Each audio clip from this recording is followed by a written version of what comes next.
Attention home buyers and sellers, there's been a huge change in the real estate industry. On March 15th, the NAR, the National Association of Realtors, has settled a class action lawsuit. And over the course of 4 years, they have to pay out $418 million. But as a result, there's some changes in terms of realtor compensation and what this means to both the buyer and the seller. It could have a huge impact on whether you're buying or selling. So in this video, I'm gonna unpack what's going on and what this means to both buyers and sellers.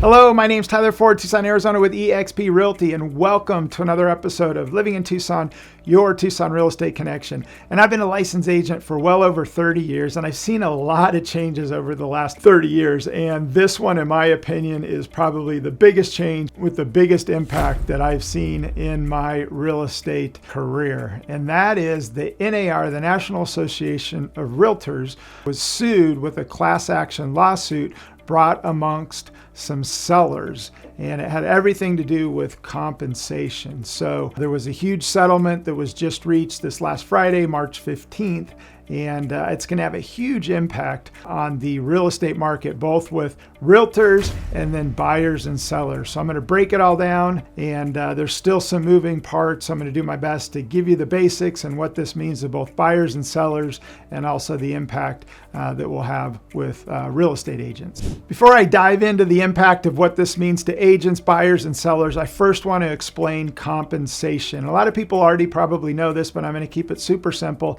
and just explain how compensation works. So typically, when a seller lists the home, they sign a listing agreement with the listing agent broker.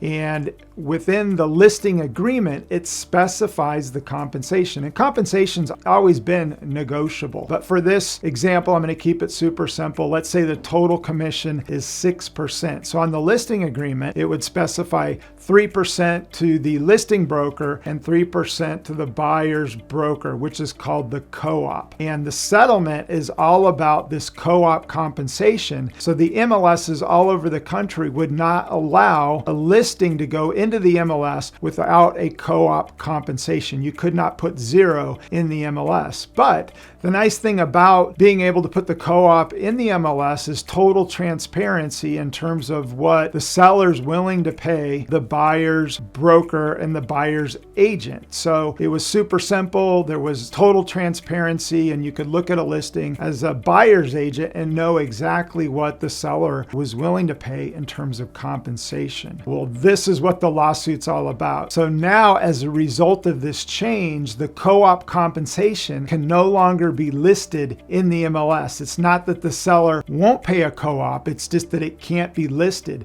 which is going to create a lot of challenges, especially for buyer's agents, because at the end of the day, they're going to have to pick up the phone, and sometimes speed is of the essence. And let's say a seller's not willing to pay a co-op, and so it's kind of hard to show a property and be full speed ahead without knowing what the compensation is going to be. So in my opinion, it's going to slow down this process a little bit, because when you pick up the phone and call an agent, agents are busy, or some just don't communicate well, and that's the reality of it. And as a buyer's agent, if you don't know what that compensation is, and if agent's not picking up the phone to let you know, it's going to make the speed in terms of your ability to be able to perform for a buyer as a buyer's agent a lot more difficult. So this goes into effect July of 2024. And as a result of this, there's it's going to be mandatory. So this always existed. It was the buyer broker agreement. And that's the agreement between the buyer's agent and the buyer in terms of being able to, as a buyer's agent, have a buyer sign this, knowing that if you're going to go to work for them, that you're going to get paid, and that if they go someplace else and you put in all this time and effort, that as a buyer's broker, broker, you still could get paid for your effort. And so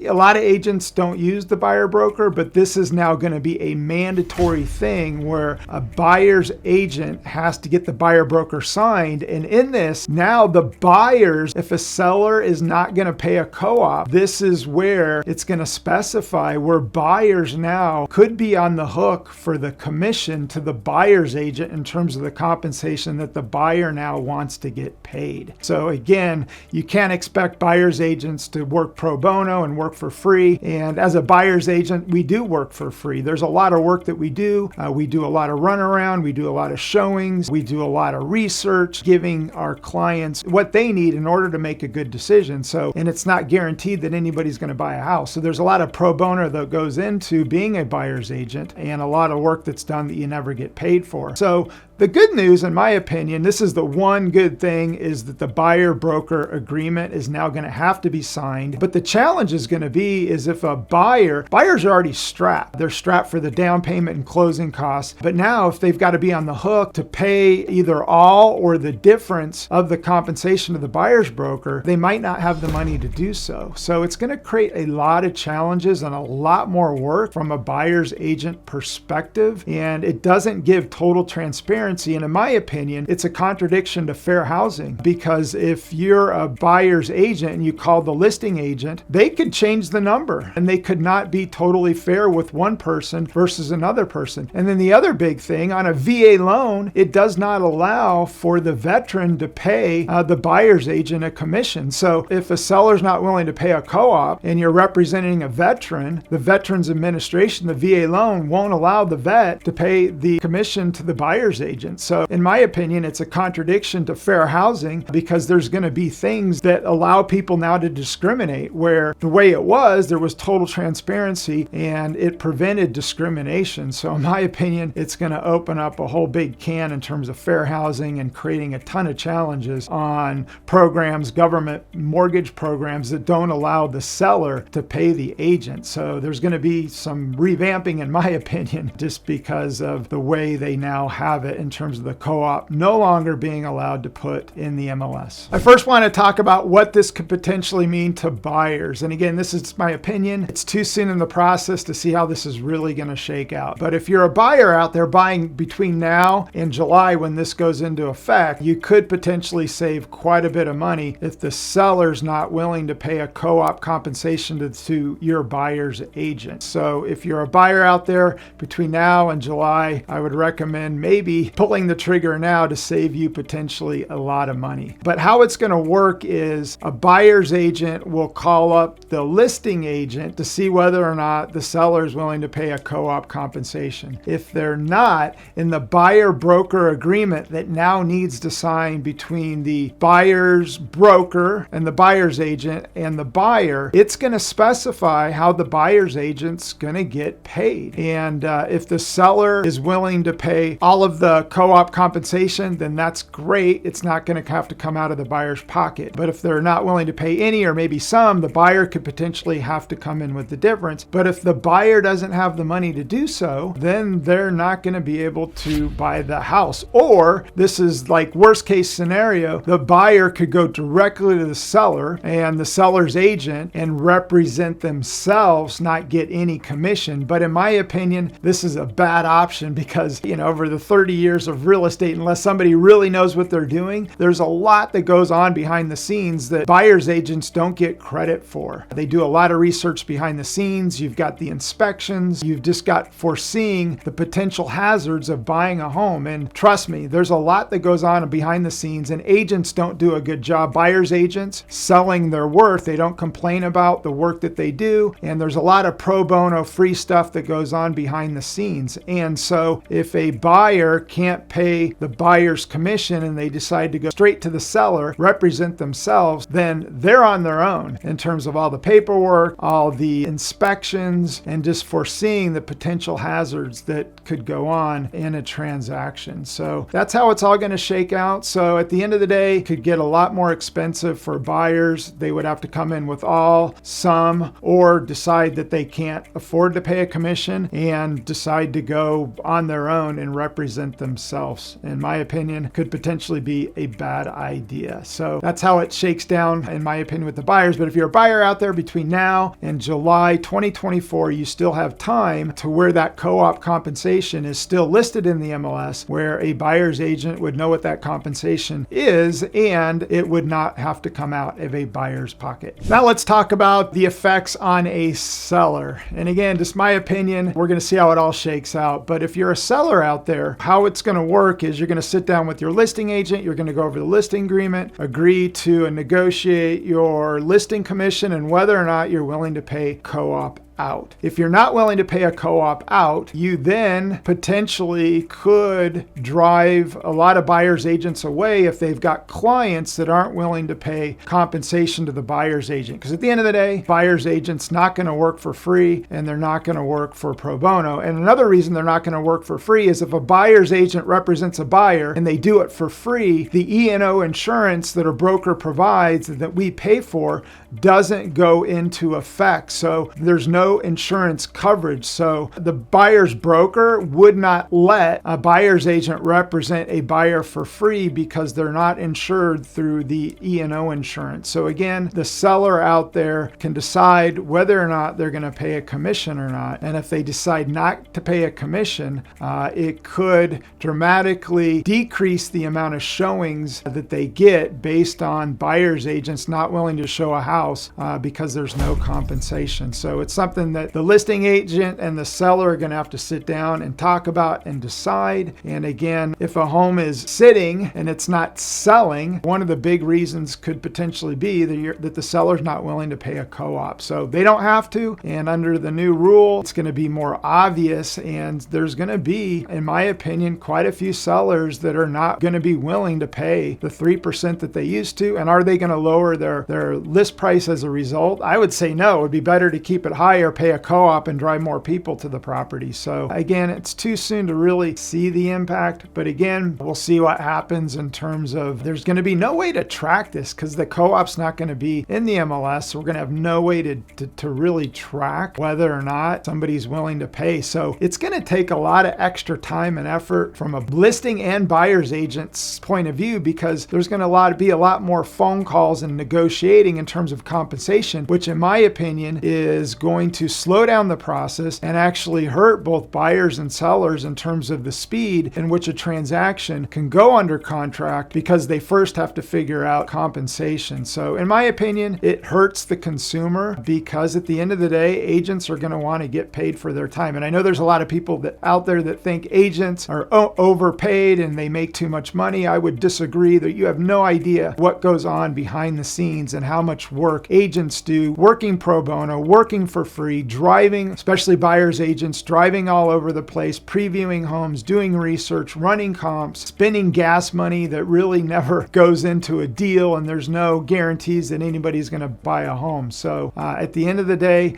agents being overcompensated and underworked is far from the truth. Agents are worth every single penny and could potentially save consumers thousands and thousands of dollars. So again, the big question is whether or not a seller is going to pay a co-op, but even bigger is the amount of extra work that's going to go into trying to figure out who's going to pay what. So in my guess, there's going to be some forms that a buyer's agent's going to submit, and one of those is going to be the compensation that you're going to negotiate compensation. But again, this is a detriment to your client because now you could prevent a sale based on compensation because they're not willing to pay. And if the buyer can't come in with the difference, it could kill a deal. So again, it lacks transparency to me. The way that it currently is has more transparency. And at the end of the day, MLSs should be able to allow to put there. If they want to put zero in, they put zero in. Great. I mean, at least you know what it is, and then you can deal with it from there. And it doesn't create extra work, extra time, and slows down the process. So again, we'll see how it shakes out. But sellers at the end of the day could end up netting more money. But the question is, if they've got a really good home with priced right, with high demand, I mean, they could get away with it. But But again, if a home's sitting on the market, paying a co-broke compensation is probably going to be the right thing to do. Otherwise, it's going to sit. Days on market could go up. So again, it's going to be case by case, and a lot of it depends on the home and how it's priced. Now I want to talk a little bit about what this means to realtors, real estate agents out there. And again, it's too soon to tell, but it's going to have a big impact. I know a lot of agents are concerned, and in life, the one thing that's for sure is there's going to be change. Nothing stays the same. And in my 30 plus years of real estate, this is probably the biggest change that I've seen that's going to have the biggest change with our industry and agents in terms of how they get paid. But the one positive thing, if you're a buyer's agent out there, the buyer broker agreement is going to have to be signed. It wasn't mandatory, now it's mandatory. But the question is whether or not your buyers got the money to pay compensation, whether they pay all of it, some of it. And if they don't have any money to pay the buyer broker, the question is, are they going to go straight to the listing agent and represent themselves? So it's going to be a lot more work for buyer's agent because they're going to have to pick up the phone and probably not be quick to go show a home until they understand the compensation. So in my opinion, it's going to slow down the process, and it's going to hurt both buyers and sellers in terms of just the sheer speed in terms of which things are done, because getting paid as an agent is important. On the listing side of things, depending on the house, I think it has everything to do with the home, but sellers out there could end up netting more money because they don't want to pay a co-op, and their home's going to sell and they know it. So it's too soon to tell, but the big change here is, number one, no more co-op compensation in the MLS, and then also it's mandatory that a buyer broker agreement has to be signed. So again, we'll see how this all plays out, but again, there's definite changes, and as a buyer's agent out there, it's going to create more work, but it's a matter of sharpening your skill set and figuring it all out, because at the end of the day, homes are still going to be bought and sold. People still need roofs over their heads. So in terms of transactions and everything that's going to go on, life will still go on. It's just trying to figure out how we're going to navigate through this and how it's all going to work. And again, the biggest impact that it has, in my opinion, is on the buy side and buyers, whether or not they've got the money and willing to pay compensation to the buyer's broker if the seller's not willing to pay it. So again, we'll see how it all plays out. But again, that's my take. Again, if you're a buyer out there between now and July, could be a great time to get it done to avoid having to pay commissions or represent yourself. Because for the past 30 plus years that I've been involved, the commission, the buyer, typically, I've never in 30 years had a buyer pay commission. It's always been the seller and the co-op. And even if it wasn't 3, let's say it was 2, 1.5, I always did it just because it all works out. So again, we'll see what the impact is, but this video just wanted to give you my take and the impact, buyer, seller, agent, and just the meaning behind what happened on March 15th and going into effect July of 2024. Hey, thanks for watching. I really appreciate it. If you got value out of this video, do me a huge favor. Give me an internet high five by liking it. If you got any questions or comments, go ahead and comment below and I'll do my best to answer it. And for more awesome videos about living in Tucson, your Tucson Real Estate Connection, go ahead and subscribe to the channel. If you hit that bell button, each and every time a video comes out, you're going to be notified. And at the end, right over here, YouTube's going to recommend a video that you might like. Go ahead and click on that, check it out. In the meantime, make it a great day.